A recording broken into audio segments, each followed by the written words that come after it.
వస్తుందని ఆశించాం. పంట పెట్టాం, పంట నష్టపోయాం, పంట నష్టపరిహారం రాలేదు. ఆ పంట నష్టానికి సంబంధించి ఇన్సూరెన్స్ కూడా ఈ ప్రభుత్వం కట్టిన బాబాన పోలేదు. సరే, ఈరోజు పంటకి మీరు రైతు భరోసా అనే కార్యక్రమం కింద తూచా తప్పకోకుండా గత ప్రభుత్వం టయానికి ఆ రైతులకు అకౌంట్లో డబ్బులు వేసే కార్యక్రమం చేసేది లేదు. మీ గతంలో చేయకపోయింటే ఈ 5 ఏళ్లలో ఏ పొద్దుైనా మీరు వైఎస్ఆర్ కాంగ్రెస్ పార్టీ ఇచ్చిన మాట, తప్పిన మాట ఏదైనా ఉంది అని చెప్పి మీరు ఏమైనా ఉద్యమించారంటే మీకు ఆ వెసులుబాటు అవకాశం ఏకుంటే కూడా వైఎస్ఆర్ కాంగ్రెస్ పార్టీ ప్రభుత్వం తెలుగుదేశం పార్టీ వాళ్ళకి కనిపించలేదు కూడా.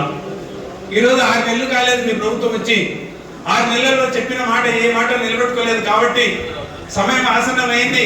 మేము ఉద్యమించకపోతే, రైతులు ఉద్యమించకపోతే రైతుల్ని మీరు ఇంకా నిర్లక్ష్యం చేసే పరిస్థితులు కనబడుతున్నాయి. కాబట్టి ఇంకా వైఎస్ఆర్ కాంగ్రెస్ పార్టీ తరఫున వైఎస్ఆర్ కాంగ్రెస్ పార్టీ నాయకులు, రైతులందరూ రేపు పొద్దున 13వ తేదీ పొద్దున 9:30 మనం అందరం పుట్టపర్తి చేరుకొని కలెక్టర్ గారికి ఒక వినతి పత్రం ఇచ్చి, అయ్యా మీ ప్రభుత్వం చెప్పిన మాట, మీ ప్రభుత్వం ఇచ్చిన వాగ్దానం, రైతులు నష్టపోతున్నారు, రైతులకు ఇవ్వాల్సిన రైతు భరోసా కార్యక్రమం అందలేదు, కేంద్ర ప్రభుత్వం యొక్క వాటా మాత్రం ఇచ్చింది కానీ రాష్ట్ర ప్రభుత్వం యొక్క వాటా మా దగ్గరికి చెందలేదని చెప్పి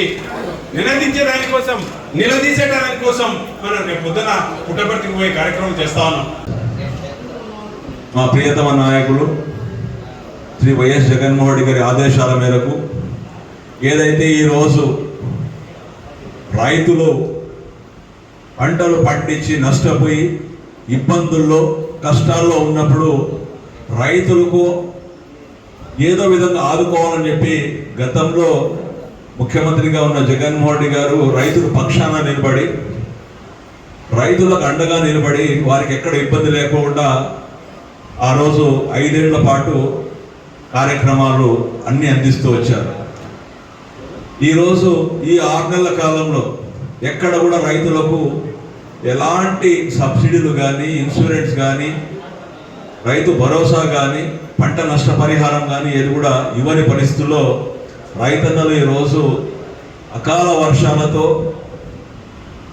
పంటలు పండించిన పంటలు చేతికి వచ్చే సమయంలో కళ్ళ ముందరే నీళ్ల పాలైన సందర్భాన్ని చూసి రైతులు చలించిపోయారు, భయపడిపోయారు.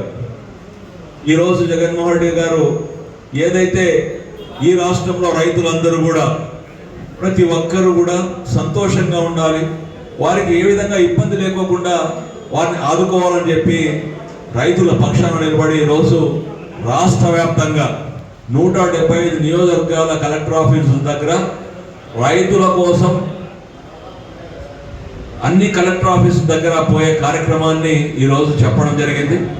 దానికి అనుగుణంగానే ఈరోజు మక్బూల్ గారు ఒక రోజు ముందుగానే మీకు అందరికీ పిలిచి ఏ విధంగా మనము ఇక్కడి నుండి వెళ్ళాలి, పుట్టపర్తికి పోయి